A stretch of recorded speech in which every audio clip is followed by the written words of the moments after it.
네, 김용환입니다. 같이 말씀 묵상하겠습니다. 예전에 건강검진을 받았는데요. 여러분도 건강검진 받기 전에 금식을 하잖아요. 그렇죠? 그 전날 저녁부터 먹지 마세요. 그래서 먹지 않고 이렇게 가잖아요. 그때 여러분 어떻습니까? 네, 하루 저녁을 좀 안 먹거나 또 며칠을 이렇게 금식하면 어떤 현상이 일어나죠? 치킨이, 피자가 막 음식이 떠다니죠. 예전에 한 일주일 금식을 했던 적이 있는데요.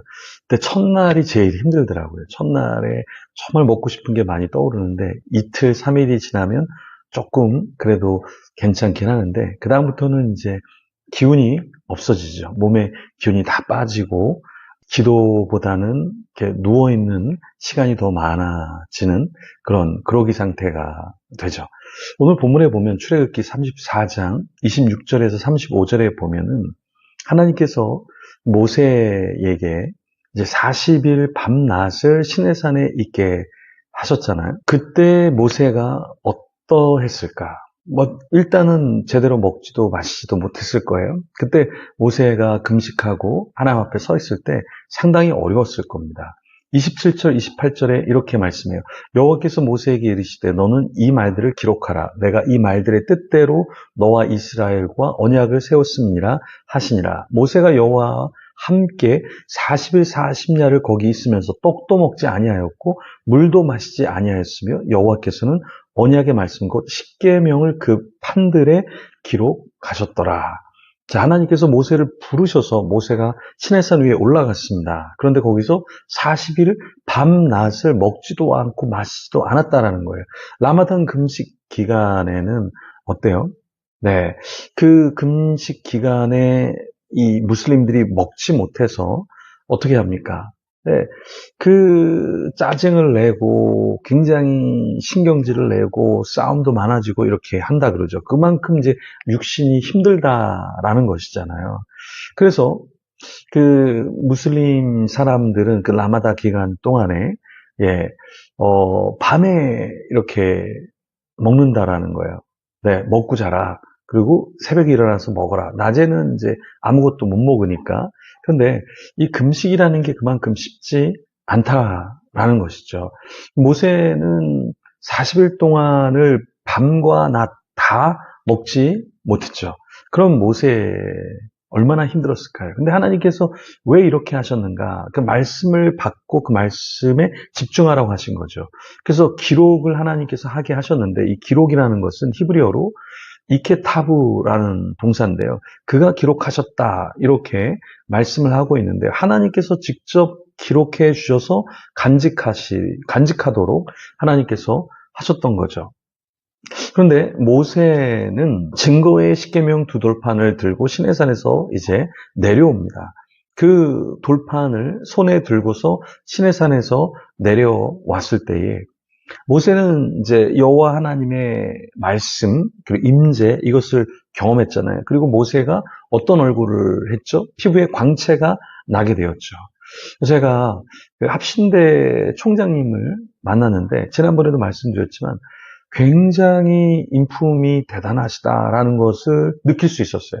그러니까 웃는 얼굴, 그리고 사람을 대하는 이 표정이 보통이 아니시더라고요. 그래서 야, 정말 꿀이 떨어지네. 이런 표현처럼 자상하시고 겸손하시고 이런 모습을 보면서 제가 감동을 먹었습니다. 딱 지금 모세가 그렇다는 거예요. 모세가 하나님을 딱 배웠고 얼굴에서 막 광채가 나는 거죠. 그러니까 우리는 광채가 언제 납니까? 잘 씻지 않고 그러면 기름기가 이렇게 흘러서 광채가 날 수는 있어도 모세처럼 또 하나님의 임재가 너무나 강해서 이 빛이 나는 경우는 그렇게 많지 않을 수 있죠. 모세는 광채가 났습니다. 근데 이때 모세가 얼굴에 광채가 나니까 광채를 사람들한테도 쫙 보여주면서 나 이런 존재야. 이렇게 했을 것 같은데 모세가 그러지 않았다라는 거예요. 모세가 자기 얼굴을 가렸다. 33절에 보면 모세가 그들에게 말하기를 마치고 수건으로 자기 얼굴을 가렸더라. 그러니까 모세는 왜 수건으로 얼굴을 가렸을까요? 요즘에 인스타에 보면은 나 이 정도 맛있는 거 먹어. 나 이렇게 여행해. 나 이렇게 좋은 핸드백 갖고 있어. 이렇게 어떤 자기 물건을 피하려고 사람들이 난린데, 모세는 하나님과 임재를 경험하고 그의 얼굴이 바뀌었잖아요. 빛이 났잖아요. 근데 그것을 사람들에게 보여주지 않으려고 했다라는 것입니다. 정말 대단한 사람이죠. 우리도 마찬가지입니다. 우리의 우리의 학식, 우리의 자랑거리, 어떤 걸 계속 이야기하고 싶은데 때로는 수건으로 얼굴을 가리는 것처럼 우리가 우리의 자랑거리들을 주님의 영광을 위한 것이 아니라면 때로는 숨겨야 한다라는 것이죠. 우리의 자랑 무엇이 있습니까? 나 이렇게 교회 섬겼어. 나 이렇게 헌금했어. 나 이렇게 잘 살고 있어. 이게 아니라 주님이 더 드러나도록, 나는 드러나지 않도록 하는 것이 필요하다라는 것이죠. 그래서 신약에서 이제 바울은 이 사건을 어떻게 해석하냐면, 고린도 후서 3장에 보면, 13절에 보면, 우리가 모세가 이스라엘 자손들에게 장차 없어질 것에 결국을 주목하지 못하게 하려고 수건을 그 얼굴에 쓴 것 같이 하지 아니하노라. 이렇게 얘기해요. 그래서 모세가 의도했던 건 뭐냐면, 결국에 그 장차 없어질 것의 결국, 그것을 주목하지 못하게 모세가 그렇게 했는데, 바울은 우리가 어떤 것을 주목하고 그리고 알아야 되는가라고 말했을 때 예수 그리스도라는 것을 증거했죠. 그래서 모세가 그렇게 한 것은 율법적인 영광을 가리고 일시적인 그 영광을 드러내는 것이 아니라 그리스도 안에서 수건이 우리가 벗겨지고 그리스도의 영광을 우리가 취해야 한다. 이것을 바울이 이야기하는 것이죠. 그래서 고린도후서 3장 15, 16절에 오늘까지 모세를 읽을 때 수건이 그 마음을 덮었도다. 그러나 주께로 돌아가면 그 수건이 벗겨지리라. 그래서 우리가 주님께로 돌아가고 주님께 그 영광이 있음을 보고 그것을 우리가 또 누려야 된다. 이렇게 이야기하는 것이죠. 영적인 교훈이 무엇입니까?